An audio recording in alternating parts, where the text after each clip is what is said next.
Assalamualaikum, hörmətli qarindoshlar. Sharq Turkiston Surgundi hukumati televiziyasining xabarlar programmasida ko'rishinglarni qizg'in qarshi olamiz. Belgiya Kiyev'indeki biyologik uçur mutaxassisi Morov 2017-yildagi inson genetiksi gazetida e'lon qilingan bir parcha maqolada Xitoyning erlik geni tasvirlangan 38 mingga yaqin YSTR tartibida bir qizil bayroqni ko'rgan. YSTR bo'lsa Y xromosomli qisqa tancha takrorlangan monoformizmi. Adliya tekshirishda doim ishlatiladigan DNAning bo'laklarini ko'rsatadi. Morov ularning gen sonliq ma'lumotlarini ishlatishga aniq ruxsat berganligidan yoki Xitoyning uni ishlatib o'z xalqini arxivlashtirishi mumkinligidan gumonlangan.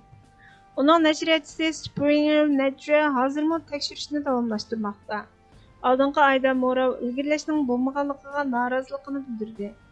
Morovga nisbatan aytganda bu Xitoydagi ma'qullik masalasi va sonliq ma'lumotlarni qalayimqon ishlatish potensiali sababidan tekshirishga arziydigan adliya genetik sohada yozilgan nurg'un maqolalarning biri. Springer Nature'ning meditsina va hayotlik ilmining ijroiya tahriri Andrea Pilmanning aytishicha, u taxminan 50 parcha maqolani tekshirib yetibdi. Buning ichidagi 29 parchasi muharrirning andisini qo'zg'adi. Uyg'ur masalalarini tadqiq qilgan insonshunos Darren Bayler munosabatlik jurnallarning Sharq Turkiston va Tibetda keng tarqalgan davlatning zo'ravonligini o'ylashi kerakligini, biologik sonliq ma'lumot yig'ish, onalik va otalikni izqo'g'lab tekshirish orqali qonun sirtidagi tug'ut siyosatini yo'lga qo'yganligini, tutqun qilinganlardan cheklik isboti bo'lgan organ yig'ishga mos keladigan narsalarni tepishga ishlatilganligini aytdi. Morov Sharq Turkistonda kuzatish xizmatining bir qismi sifatida Xitoy kimlik va DNA sonliq ma'lumotlarini tekshirish uchun ishlatiladigan chiroy tekshirish va barmoq izini o'z ichiga olgan biologik sonliq ma'lumotlarni to'pladi. Bu orqali Sharq Turkistondagi Uyg'ur va boshqa turkiy millatlarning psixikasiga ta'sir qilib, fuqarolarni davomli nazorat qilishga moyil qiladi. Sonliq ma'lumotlarning ko'pligi va Xitoy qonun ijro qilish organlarining o'rtaq avtorlarining tadqiqotga qatnashganligi uchun gen maqolasida alohida masala bor. Bu xalqaro jurnallarga texnik cho'ng mas'uliyat yuklaydi dedi. Kolon genealogiya markazidagi avtor Michael Notnagel hozir bir qism sonliq ma'lumotlarning munosabatlik axloq o'lchamiga to'shmaydigan usullar bilan to'plangan bo'lishi mumkinligini e'tirof qildi. Gen axloqi to'ri 6 avgust to'r bekatida e'lon qilgan hujjatda Berlinga joylashgan gen texnikasini axloq bilan ishlatishni ilgari suradigan tashkilot YHRD'ning atalmış asalliq millatlarning gen sonliq ma'lumotlarini axloqsiz bir taraf qilish to'g'risidagi ayblashni tekshirishni talab qildi. Gerçi olam lazerlari o'tib ketayotgan sun'iy hamrohni portlatish uchun yasalmagan taqdirdami, u bir haqiqiy narsa. Sun'iy hamroh orbitadagi sinozor uskunalarni buzish yoki cheklash uchun laylangan yer yuzidagi lazerlar davlatning faoliyatini yoshirishga yordam beradi. Masalan, sun'iy hamrohdan tortilgan suratlar Beijingning Sharq Turkistondagi Uyg'ur va boshqa turkiy millatlarni tutib turish doirasini oshkorlashda muhim rol o'ynadi. Amerika Olimlar Federatsiyasi Sharq Turkistonda boshqariladigan bomba iskolotini ko'rsatib beradigan analizlarni o'tirg'a qo'yishdan bir qancha hafta ilgari Amerikani asos qilgan analizchilar Sharq Turkistondagi sun'iy hamrohga qarshi lazerlarga diqqat qilib, Amerikaning sun'iy hamrohining Xitoyning yer yuzidagi lazerlarga nisbatan barg'ansari ojizlashayotgan Xitoy armiyasini kuzatib tura oladiganligini ogohlantirdi. Sidneyga joylashgan olam analizchisi Chris Flaherty lazerning ko'zni qamashtiradiganligini, sun'iy hamrohning kamerasiga aralashib, sun'iy hamrohga mangulik ziyon soladigan, navbatda qo'llaniladigan asosli texnika ekanligini aytdi.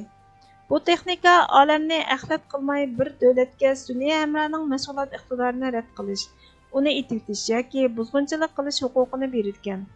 Kaliforniyaga joylashgan James Martinning yadro qurollarini kengaytirish tadqiqot markazidagi Mashal Dotsmanning aytishicha, lazer asliyalari 2009-yildan boshlab Uyg'ur irqiy qirg'inchiligi va hozirgi boshqariladigan bomba iskoloti qurilishini alohida mo'ljallagan. Bu yil beshidagi suratlarni tekshirgan Dotsman lazerni qo'llash rayonida bir binoning borligini, shundaqla binolarning biriga o'zgartish kirgizilganligini aytdi. Kelgusidagi olam to'qinishda bu xil usulda qo'llanilgan lazer ishlatish masalasiga bo'lgan andisha kengayotdi.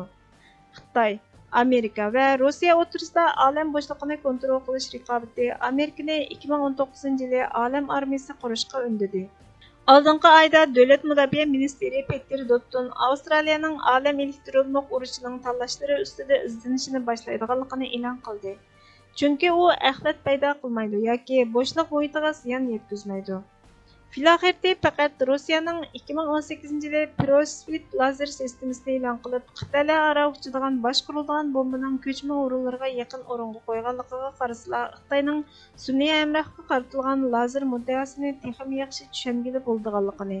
Mushunda qilganda o'tib ketgan sun'iy hamrohning rasmga tortish ko'zini qaror qilib qo'yg'ili bo'lganligini. Har qanday darajadan tashqari cho'ng davlatning lazer o'rinlashtirganligini aytdi.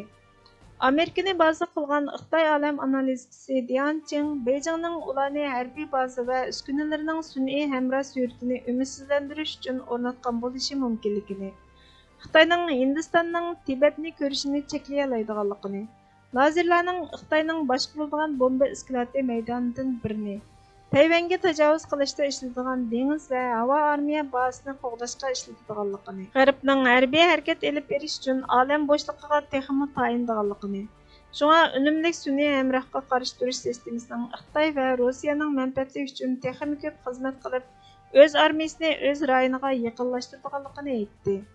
Xitoyning raqobatchi davlatning sun'iy hamrohini qalaymaqonlashtirish iqtidoriga munosabatlik masalalar yangi o'yinning bir qismi bo'lib, bu soğuq münasebetler urushidagi raqobat bilan o'xshamaydi. Orbitining fizikalik oraliqining sun'iy hamrohning uzilib qolishi sababidan shakllanib-shakllanmaganligini aniq bilmak tez. 2006-yili Xitoy lazer ishlatib, Amerikaning harbiy razvedka sun'iy hamrohini vaqtliq qarg'u qildi va Xitoyning sun'iy hamrohga qasddan aralashishga uringan bo'lishi mumkinligi faraz qilindi. Sun'iy hamrohning soatlik surati 25 ming kilometrlik surat bilan 200 kilometrdan oshib ketganligi uchun orbitidagi masalaning sababini aniqlash tez. Bugungi kunda yadro xavfi tugmagan bo'lsa-mu, Xitoyning boshqarilgan bomba ombiri texnikasi taraqqiy qildi. Orbitalar texnik ishlashdi. Ba'zi boshliq kuchlari so'tlanish xavfiga duch keldi.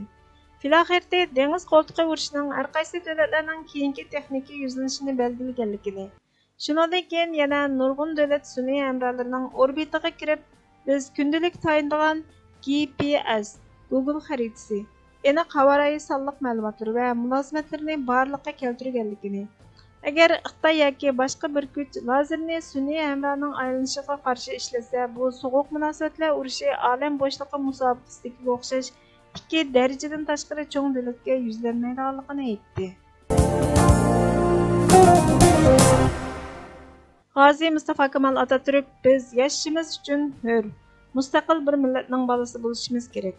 Mustaqillik bir hayot masalasi degan. Vatani mustaqil bo'lmagan millat qulga qulchilik qilib yashaydi. Alloh insonni bir o'ziga qulluq qilib yashashga buyurgan. Shunga faqat Allohga qul bo'lib, bu dunyodami izzat hurmatimiz bilan yashab, oxiratdami Allohning mukofotiga erishimiz deydiganmiz. Vatanimizning mustaqilligi uchun kurash qilishimiz lozim. Kurash qilish tavranmas iroda bilan aqlni qo'llanib amaliy harakat qilishda ifodalanadi. Bu yerda qat'iy amal qiladigan bir prinsipning borligini idrok qila olsak, hammamiz birlikda harakat qila olamiz.